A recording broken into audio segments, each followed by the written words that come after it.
नमस्कार, आप देख रहे हैं आज तक डिजिटल और मैं हूं आपके साथ अनूप आकाश वर्मा और मेरे साथ हैं क्राइम तक के डिप्टी एडिटर चिराग गुटी। चिराग, बहुत बहुत स्वागत है आपका।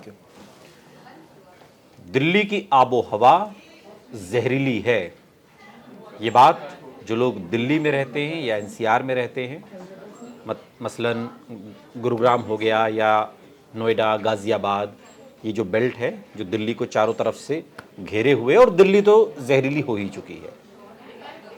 दीपावली की रात जो पॉल्यूशन का स्तर था वो कई जगहों पर तो 1400 PM 2.5 का 1400 को पार कर गया, अशोक विहार वगैरह में तो।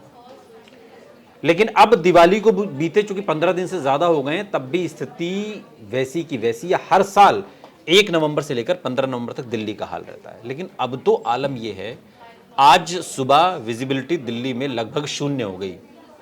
अभी मैं 3 बजे जब मैं अभी दफ्तर आ रहा था, मतलब समझ लीजिए अक्षरधाम के सामने वाला जो फ्लाईओवर है, आमतौर पर अक्षरधाम जो स्वामी नारायण की जो मूर्ति है वो दिखाई देती है, उनकी प्रतिमा। अब वो दिखाई, उसको तो देख छोड़िए, आसपास के जो और उनके छोटे छोटे पेड़ लगे वो सब कुछ नहीं दिखाई दे रहा। अक्षरधाम के इस तरफ जो खेत हैं, जो यमुना की ज़मीन है, वो सब बिल्कुल गुप्त धुएं से भरा हुआ है। सारी दिल्ली धुआं धुआं है। सुप्रीम कोर्ट ने लताड़ लगा ली, चेतावनी दे ली राज्य सरकार को, केंद्र सरकार को कि भाई इस बारे में सोचो। पराली को लेकर मंथन हो गया। हरियाणा कह रही है कि नहीं, हम नहीं जला रहे हैं, हमारे यहाँ इतना नहीं है, दिल्ली का पोल्यूशन है। पंजाब अलग कहानी कह रहा है। भगवंत मान ने तो आज लाहौर तक की बात कर दी कि वहां का धुआं आता है, वो भी हमें कोसते हैं और दिल्ली वाले भी हमें कोसते हैं। तो इस तरीके से कमेंटबाजी भी हो रही है, लेकिन जमीन पर कुछ नहीं हो रहा। मीटिंगें होती हैं, दावे किए जाते हैं, बड़ी बड़ी चीजें की जाती हैं, कुछ गाड़ियां भी मैं देख रहा हूं फव्वारे के लिए घूम रही हैं, लेकिन वो नाकाफी है, उससे दिल्ली में अब कुछ होगा नहीं। आपको क्या समझ में आ रहा है चिराग, जब दिल्ली में हम रह रहे हैं और हम सभी के लंग्स एक तरीके से अब इस धुएं की चपेट में, और कितने समय तक चलेंगे कहना मुश्किल है। आप क्या समझ पा रहे हैं इस आबो हवा में दिल्ली का विश्लेषण और सरकार का कामकाज? अनूप, ये सिर्फ दिल्ली की अब बात नहीं रह गई है। अभी तक तो ऐसा लग रहा था कि दिल्ली में पोल्यूशन है। अभी तो मैं कई जगहों से और सुन रहा हूँ लखनऊ हो गया, उत्तर प्रदेश की कई जगह हो गई जहां पर इस तरह का पोल्यूशन है। मुंबई तक में इतना पोल्यूशन है। यहाँ तो चरम पर है, यहाँ तो ये तो किंग बना हुआ है पोल्यूशन का। बिल्कुल, आपने ठीक कहा। और आप देखिए कि इसका असर क्या हो रहा है कि लोग अब खांसी जुकाम बीमार होना शुरू हो रहे हैं, क्योंकि अब जो है वो एक्चुअल में जो पोल्यूशन का लेवल है वो ज़्यादा है। हालांकि आज मैं देख रहा था कि सुबह के वक्त कई जगह पर 400 भी था, जो PM 2.5 जिसको कहा जाता है। अरे ये भी खतरनाक है, बहुत खतरनाक स्तर होता है ये। लेकिन अभी स्कूल बंद नहीं हुए दिल्ली में, स्कूल्स चल रहे हैं। शायद सरकार को लगता है कि अभी वैसा बेहद खतरनाक स्थिति में नहीं आया। हो सकता है आने वाले वक्त में स्कूल भी बंद कर दें, उससे भी क्या है चिराग, बच्चे घर में हैं, बाहर खेल रहे, तो हर जगह धुआं। ऐसा नहीं है कि सिर्फ आप बाहर निकल रहे हैं तभी आप, हाँ बाहर निकल रहे हैं तो थोड़ा सा ज्यादा है, अंदर है थोड़ा सा कम, इतना ही फर्क है।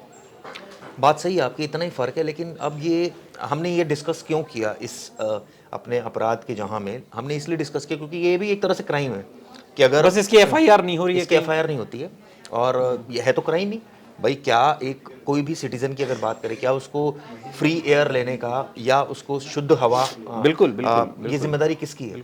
अगर इसके पीछे ज्योग्राफिकल रीजंस हैं तो इसके पीछे सरकार भी है। इसके पीछे सरकार का काम है, जो अगर वो ढंग से प्लानिंग करे तो शायद पोल्यूशन का लेवल कम हो सकता है। हालांकि ऐसा नहीं है, सरकार एफर्ट्स नहीं मारती। जैसे कि आप देखिए इस दौरान कंस्ट्रक्शन वर्क पर बैन हो जाता है। नहीं, आप कंस्ट्रक्शन की बात कर रहे हैं, अभी आप और इवन चालू हो जाता है। अभी आप जाइए जो गाजीपुर रोड है, जो CNG पंप है, मैंने कल वहाँ से CNG डलवाई है। पता नहीं रोड वहाँ की क्या खराब हो गई है या क्या समस्या है। और वहाँ से लेकर गाजीपुर की जो रेड लाइट है आगे, जो आगे मयूर विहार फेस 1 की तरफ कनेक्ट करती है, इतनी धूल है वहाँ पर, इतनी धूल है, मैंने उसका वीडियो भी बनाया है। कुछ दिखाई नहीं दे रहा है सामने, ठीक है, कुछ दिखाई नहीं दे रहा है। तो कहाँ है वो जो फव्वारे वाली इनकी गाड़ियाँ चल रही, समझ में मेरे नहीं आता। दूसरा, क्या अब ये जो गाड़ियां चल रही हैं फव्वारे की, इससे कुछ राहत है, या फिर अब दिल्ली उस मुहाने पर आ गई है चिराग, जहां पर अब एक कृत्रिम बारिश की जरूरत है, तभी इससे कुछ होगा, वरना फिर ऐसे धुआं धुआं है सब। देखिए, स्थिति तो यही है कि धुआं धुआं तो है ही, और ये नाकाफ़ी है। जो भी ये हम देखते हैं गाड़ियां हैं फव्वारे वाली चल रही हैं। हाँ।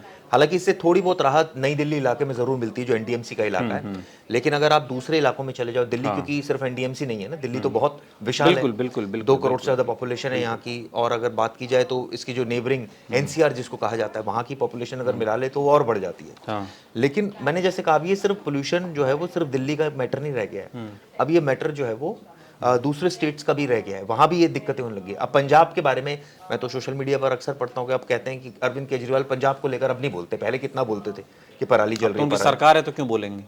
ऐसी बातें की जाती है। अब सवाल यह है कि सच्चाई तो बता दीजिए, क्यों धुआं है ये भी बता दीजिए, ये भी बता दीजिए कैसे इसको दूर किया जा सकता है। सरकार ये तो बता सकती है ना आकर।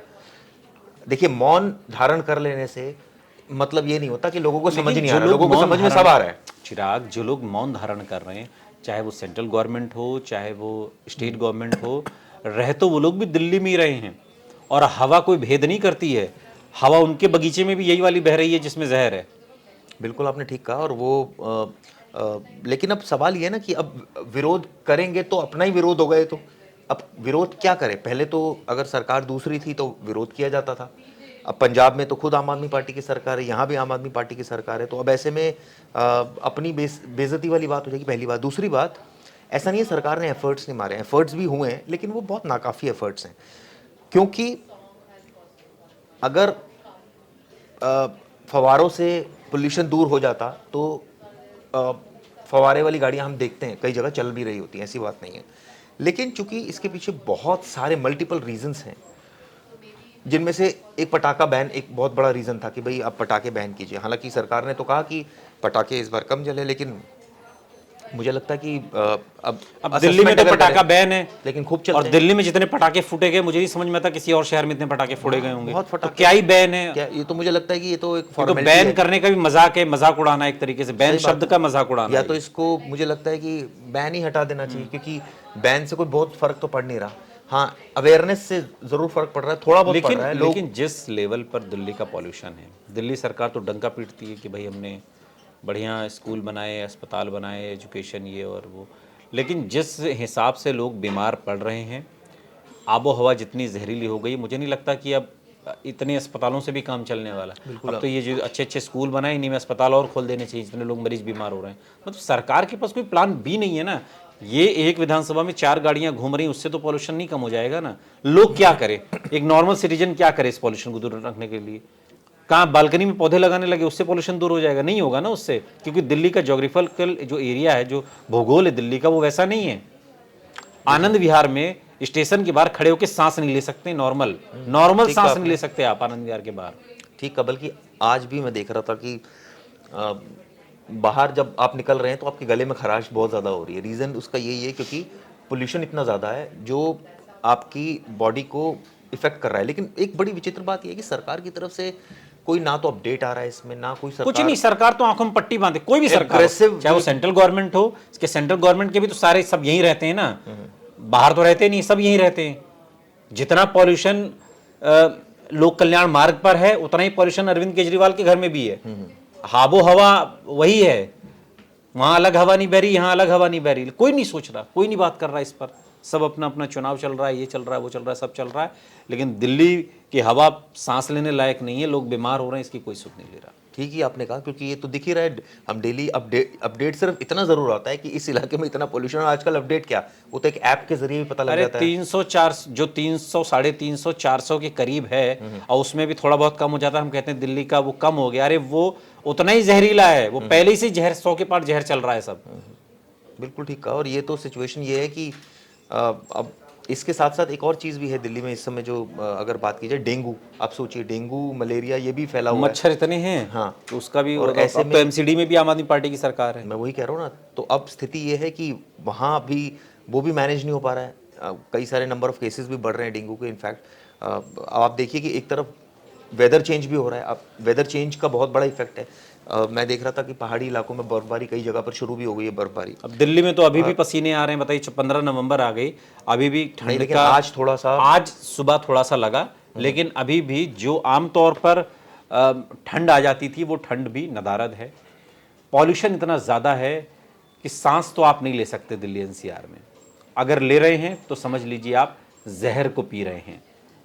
एक आदमी औसतन अगर 10-12 सिगरेट पीता है तो दिल्ली में तो हर आदमी समझ लीजिए 30-40 सिगरेट पी रहा है, जो धुएं का आलम है, जो पॉल्यूशन का स्तर है, लेकिन कोई सोच नहीं रहा है। क्यों?